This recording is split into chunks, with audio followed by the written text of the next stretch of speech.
Hey YouTube! With the Christmas Steam sale ending tomorrow, January 5th, 10 a.m. Pacific Standard, I wanted to give my top 10 games on sale worth picking up before it ends.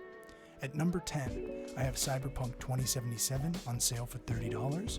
Although I played this game at launch and got burned pretty badly with glitches, soft locks, and other game-breaking issues, CD Projekt Red has dedicated themselves to bettering Cyberpunk, earning them the Labor of Love Award. Projekt Red has announced they are carrying on the franchise despite the reception of the game at launch and has put some serious effort towards fixing the game. I played through campaign for the third time this holiday and can personally confirm the game runs great on PC in its current state. Although at times I do have to load a fresh save for some of the game's assets to load faster or to interact with doors or NPCs, the graphics and atmosphere in this game is beautiful and bugs are being patched out with every new update. Grab it on sale before the free Phantom Liberty DLC releases, well, whenever they announce it.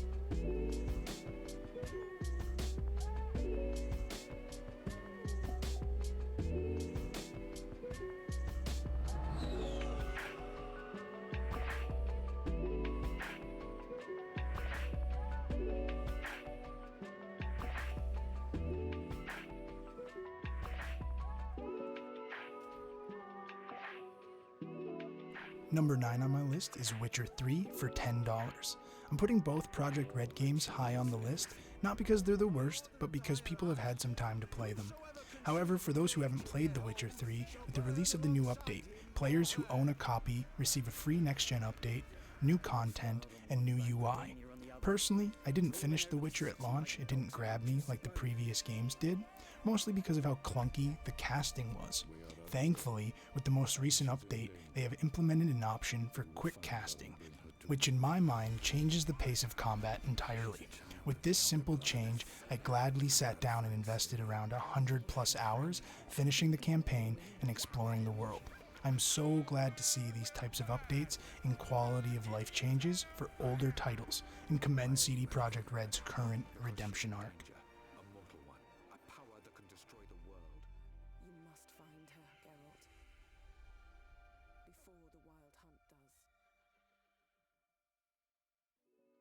Number 8 on the list is Marvel's Midnight Suns for $40. I had some major skepticism during Midnight Suns' development and showcase, but that all changed the moment I got to play for myself. The combat scratched an itch I've had for years, waiting for the next big thing from Firaxis. I absolutely love the XCOM games for how brutal and challenging they can be. However, Firaxis has really honed in its style and approach with Midnight Suns. The RNG-based hit-miss mechanic is almost nowhere to be seen besides launching enemies off the side of the map or tossing them into a pit of hell. When you want to hit somebody, you go right ahead. The challenge here is not always positioning, but deck building and how you make the best of your cards. It's a satisfying game with depth, and essentially New Game Plus goes on forever. I'm already level 55 Prestige with my Hunter, and there's no end in sight. And with part 1 of the DLC dropping next month, we get Deadpool as a playable character, new story missions, and new places to explore.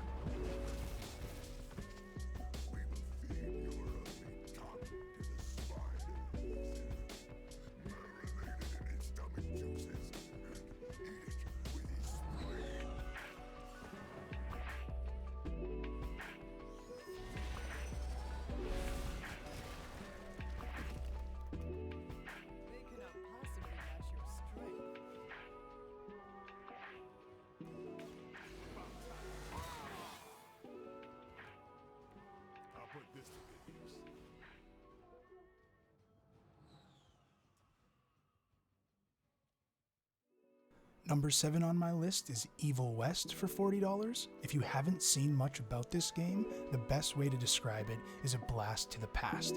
Evil West is a linear, story-based bash 'em up with an endless arsenal at your disposal. The game feels very much God of War, without the open world. Puzzles are pretty simple, but that's good when the real fun is beating up demons, werewolves, and everything in between.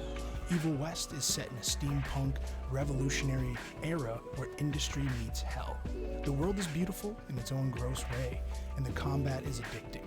Although it's not as hard as Dark Souls or its clones, I have been dying quite a bit with how busy the screen is and how much they throw at you. Pick this one up if you're looking for something to sit back and enjoy on controller.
Coming in at number 6, we have We Who Are About to Die at around $18. This indie title I've covered on this channel before. It's a gladiator roguelite where, depending on how well you do, there is a way to enhance your next playthrough, but for the most part you have a random fresh start every time you enter the ring for the first time. Combat is simple but hard to master. Every time I sit down to play, minutes turn to hours, as I forget to pay for freedom and spend all my money on cooler armor and weapons. I can't emphasize enough how fun this game is. If you like chivalry or those styles of melee combat games, this one is an easy pick.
At number 5, we have Valheim for $14. Before I get ahead of myself, Valheim is also available on Game Pass, so think it over, as 1 month of Game Pass would get you this title and hundreds of others. But if you need another game in your Steam library, Valheim should be a top contender. Valheim is a survival game, much like Ark Survival or Rust. PvP and PvE are both available. There are options to host public servers with your buddies and randoms, or you can go the private server route and play solo or with friends strictly for PvE.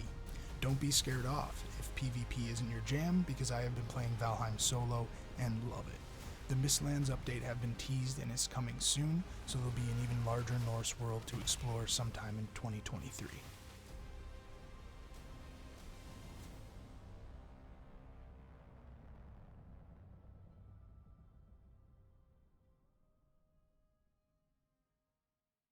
Number 4 is V Rising for $16. V Rising is the same genre as Valheim, offering PvP and PvE survival content, solo or multiplayer. However, instead of Norse mythology, players are let free in a world of peasants, beasts, and townsfolk to feast on and sustain their vampiric powers. While Valheim is dangerous during the night, V Rising is dangerous during the day, as the sun can burst your vampire into flames, giving V Rising its own eerie atmosphere, prowling the resources and food in the shadow of the night. Crafting and gathering is plenty of fun. The game brings plenty of fresh ideas to the survival genre and worth a try.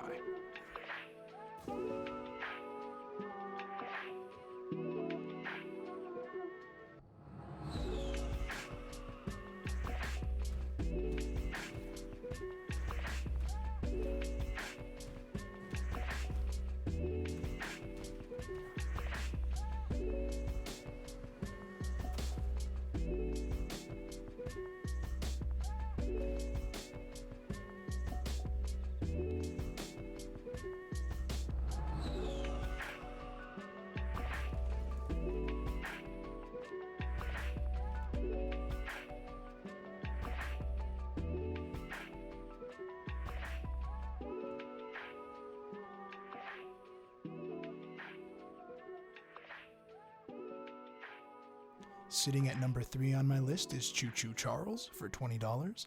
I didn't realize until final editing of this video that this game wasn't on sale. So I'm here to say I just really like this game.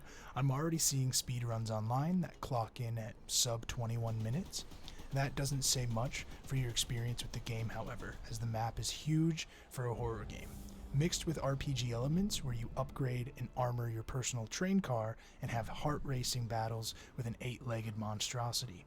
So $20 may be cheap relative to a AAA, and Choo Choo Charles is plenty of fun and has quite the community playing at the moment. It may be worth it to you to buy at full price if you're waiting for other horror games like Outlast Trials to go full release.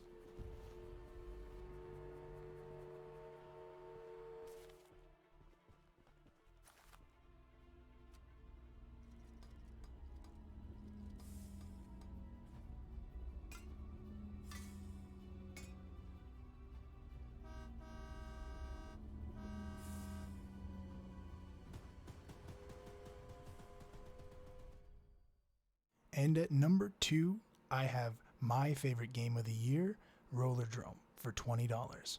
This game has got to be one of the most interesting takes on a sports game. With titles like Knockout City and Roller Champions made by Ubisoft that barely kept my attention for more than a single match, Rollerdrome has all the right things going for it. Think of it as Tony Hawk meets Doom. There's grinding, flips, guns, lots of guns, dodging, slow-mo. I mean, this game handles like a dream. I know Tony Hawk Pro Skater 2 released this last year, but this game hooked me the moment I saw those pre-level challenge boards. There's so much to do and so much to master. Rollerdrome is in all ways an instant classic.